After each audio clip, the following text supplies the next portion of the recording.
नमस्कार दोस्तों, कैसे हैं आप लोग। आशा करता हूं आप सब लोग ठीक ही होंगे।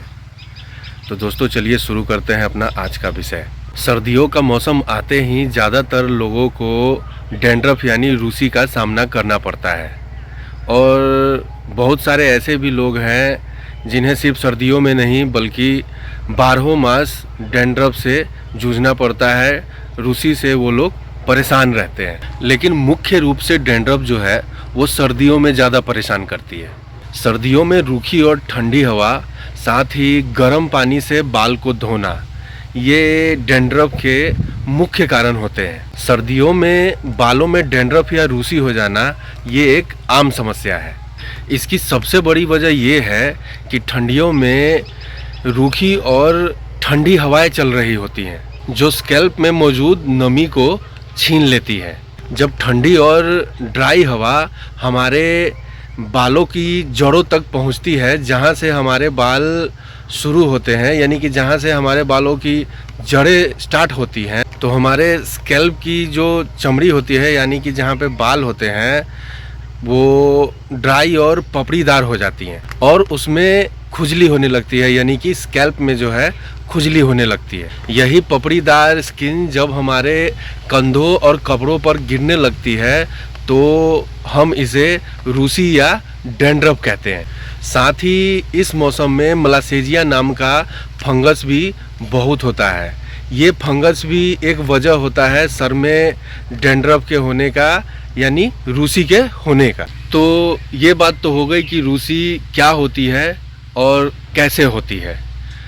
तो अब आइए चलिए जान लेते हैं कि रूसी से हम लोग छुटकारा कैसे पा सकते हैं या उसे बढ़ने से कैसे रोक सकते हैं।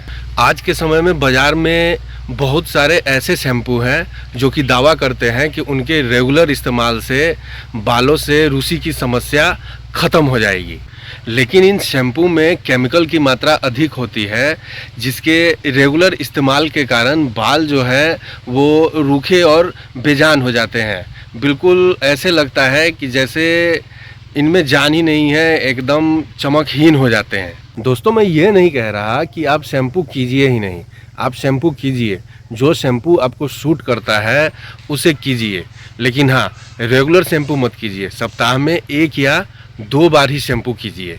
बाल को साफ रखें। जी हाँ, डैंड्रफ से छुटकारा पाने के लिए बाल को साफ रखना बहुत ज़्यादा ज़रूरी होता है। बहुत सारे ऐसे भी लोग होते हैं जो स्नान नहीं करते हैं या बहुत दिनों पर स्नान करते हैं, और साथ ही जब सर्दियाँ जैसे ही स्टार्ट होती है तो स्नान करना ही छोड़ देते हैं। तो इससे क्या होता है, बाल जो हमारे होते हैं वो बहुत ज़्यादा गंदे हो जाते हैं। जहाँ गंदगी रहेगी वहाँ पर कीड़े मकोड़े तो आएंगे ही ना। तो ऐसा ही बिल्कुल हमारे बालों के साथ होता है। यदि हम अपने बालों की साफ़ सफाई रखेंगे तो उनमें डैंड्रफ नहीं होंगे, जुए नहीं होंगे, और अगर उन्हें साफ़ नहीं रखेंगे तो डैंड्रफ होगा ही ना। तो इसलिए ज़रूरी है कि सप्ताह में कम से कम 1 या 2 बार अच्छे से शैम्पू से, जो शैम्पू आपको सूट करता है उस शैम्पू से अपने बालों की साफ़ सफाई करें, उन्हें साफ़ रखें और स्वच्छ रखें। बालों में रेगुलर कंघी करें।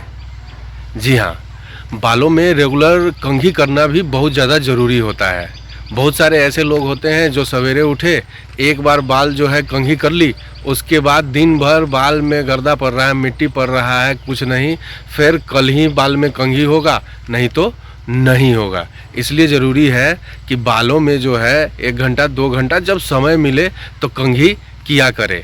इससे भी, कंघी करने से भी बालों में फ़ायदा होता है। तो आइए जानते हैं वो फ़ायदा क्या होता है। जब हम बालों में कंघी करते हैं तो हमारे सर की जो चमड़ी होती है, यानी कि स्कैल्प, उसमें उत्तेजना पैदा होती है, यानी कि जो सर का जो स्कैल्प जो है बालों का, उसमें ब्लड सर्कुलेशन बढ़ता है, जिससे स्कैल्प में मौजूद नेचुरल ऑयल सिक्रीशन बढ़ता है। ऐसा करने से बाल और स्कैल्प दोनों हेल्दी रहते हैं और हेल्दी स्कैल्प पपड़ी और डैंड्रफ से फ्री रहता है। इसलिए रेगुलर बालों में कंघी करते रहें। खूब सारा पानी पिए। जी हाँ, पानी कम पीने से भी हमारी त्वचा और हमारी चमड़ी पर असर पड़ता है। सर्दियों के मौसम आते ही आम तौर पर हम सब लोग पानी पीना कम कर देते हैं, क्योंकि सर्दियों में पानी पीने से ठंड लगती है। दिन भर में 1 गिलास या 2 गिलास पानी बहुत हो जाता है। इससे ज़्यादा हम पानी पीते ही नहीं हैं, क्योंकि पानी पीते ही सर्दी लगने लगती है। लेकिन ऐसा करने से हमारे स्किन और बाल दोनों डिहाइड्रेट हो जाते हैं, यानी कि सूखे पड़ जाते हैं। और स्कैल्प डिहाइड्रेट हो जाने के कारण, यानी कि स्कैल्प में सूखा पड़ जाने के कारण रूसी की समस्या बढ़ जाती है, क्योंकि जहाँ पर त्वचा जो है ज़्यादा सूखी रहेगी वहीं पर पपड़ी पड़ने लगेगी, तो डैंड्रफ होगा ही होगा। इसलिए ज़्यादा से ज़्यादा पानी पिए, सर्दी हो या गर्मी। वैसे भी पानी पीने से बहुत ज़्यादा फ़ायदा ही होता है, नुकसान कुछ नहीं होता है। तो दोस्तों, ये कुछ तरीके थे जिससे आप अपनी डैंड्रफ की समस्या से छुटकारा पा सकते हैं, या डैंड्रफ होने से अपने बालों को बचा सकते हैं। और हाँ, अपने बालों में डैंड्रफ होने से रोकने के लिए आप लोग एक उपाय और भी कर सकते हैं, और वो ये है कि नारियल तेल, सेंट वाला नारियल तेल नहीं, जिसमें खुशबू आती है वो वाला नारियल तेल नहीं, प्लेन नारियल तेल। उसमें क्या करें कि कुछ कपूर के पीसीस जो होते हैं वो डाल दे और उसे पूरी तरीके से घोल ले, और उसके बाद में सप्ताह में कम से कम उस कपूर डले नारियल तेल को अपने बालों में लगाए। इससे आपके डैंड्रफ में बहुत ज़्यादा राहत होगी। तो आशा करता हूँ कि आपको ये जानकारी अच्छी लगी होगी। अगर आपको ये जानकारी अच्छी लगी तो आप मेरे चैनल को सब्सक्राइब कर दीजिएगा और वीडियो को लाइक ज़रूर कर दीजिएगा। तो मिलते हैं फिर एक अगले उपयोगी वीडियो में।